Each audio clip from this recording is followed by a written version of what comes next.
And I look at it now. I was a child. I didn't know no better.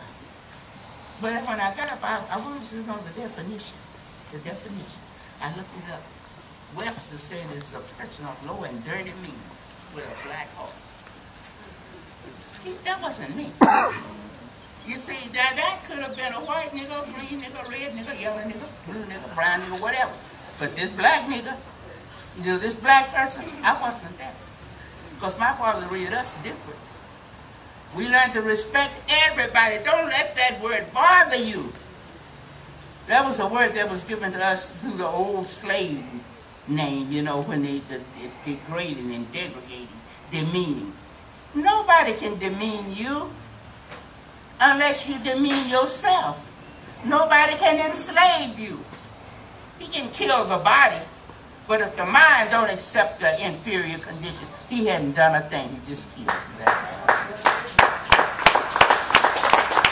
And no man can climb on your back if you don't bend it. And nobody, but nobody, can make you feel little if you don't let them. See, I don't care what you say. And I've been in rooms of people, and I was the only black person there. I was in Washington with rooms of people. I was the only union person that left here from Austin, because I'm the only black that helped to form the Texas State Employee Union. And it was time for me to help to get a union because I was fighting everything going and coming. And well, maybe that's the way it's done out here. I said, well, you got the wrong black woman this time. And I'd file all the way. As I said, I'll file on myself if I think I did me wrong. And nobody walks on me. Nobody walks on me. My daddy said, if you can't stand up and be a woman or a man with respect to yourself, you ought to be dead. Stand up for your rights and dependence and independence and work. And he meant work. And don't you lie to me. He meant that. And I do today. They had been dead. But now, here we go. I'm going to read a little of this. I'm the old warrior, you know. Yes. And so we came from Africa. And after years, 400 years of sadistic treatment, they said 385. But there was blacks here when some of them got here, so whose words you going to take? You're going to take the slave master's words of mine.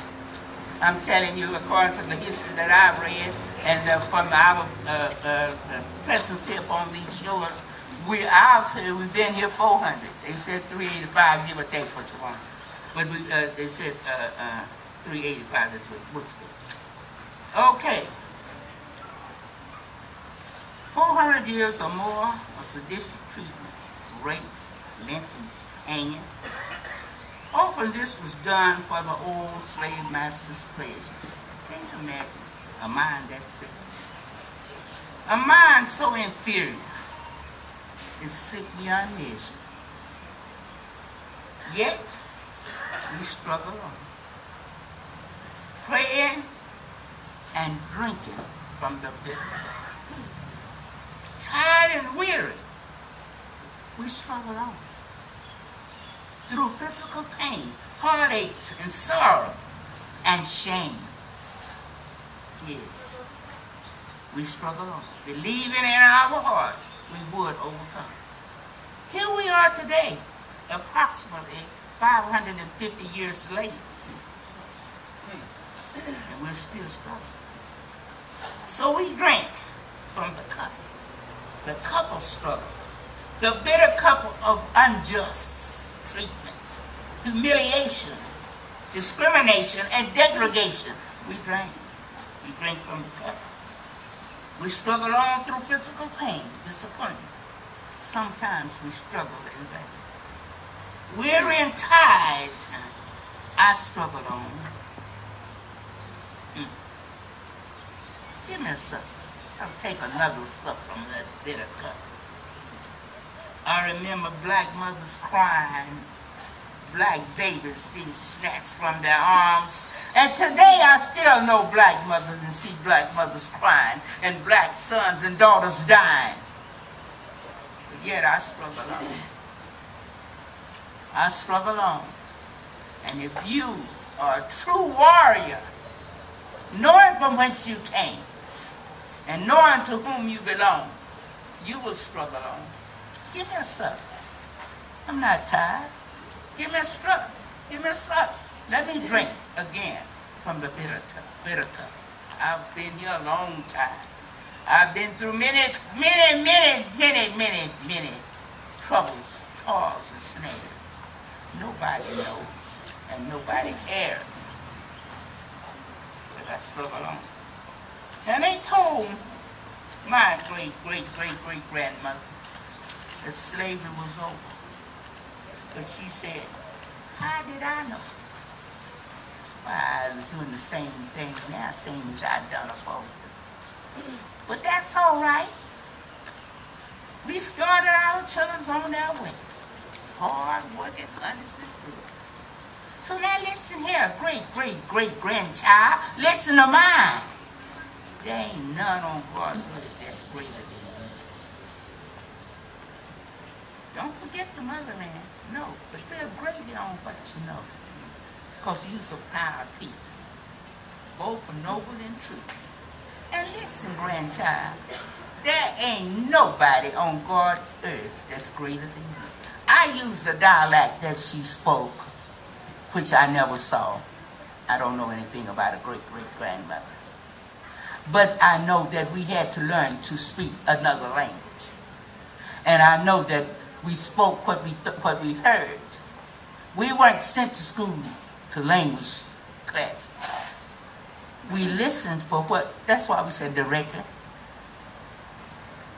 And the person that was teaching us, let me tell you something, when you hear somebody go to bragging about I came on the Mayflower. You know what the original cargo of the Mayflower was? Thugs, thieves, whores. They were they was England's discharge, discount, get rid of indentured servants and things of this sort. Read your books. Learn about yourself. Learn about your people. Learn about the other people. Teach your children so that your children can be proud of who they are. And you yourself need to learn, because how can you know where you're going if you don't know where you've been? How can you know the value of whom you are if you don't know from whom you came? You see, I can walk with my head high. And I do. Like I said, I got that. And I've done every work that you can do with your hands, with your head, some of it with the head. But know who you are. When my grandmother said, I know my Redeemer lives, you see, she was calling for faith and strength, Lord, to help me through this. And today,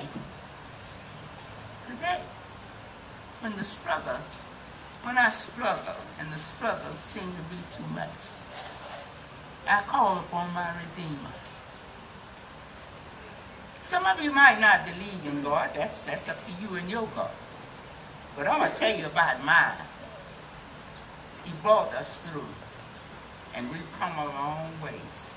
We've come a long ways. You see, it used to be sports, just sport to rape a black woman and a black girl. The old slave master would tell a black woman, go clean that pickaninny up, I'm going to pleasure her, a child. You understand? We come from that. We come beyond that now. But again, another kind of slavery. Until justice, complete justice is done, and your only crime is not being black. That's what we hung for a lot of time, just for being black.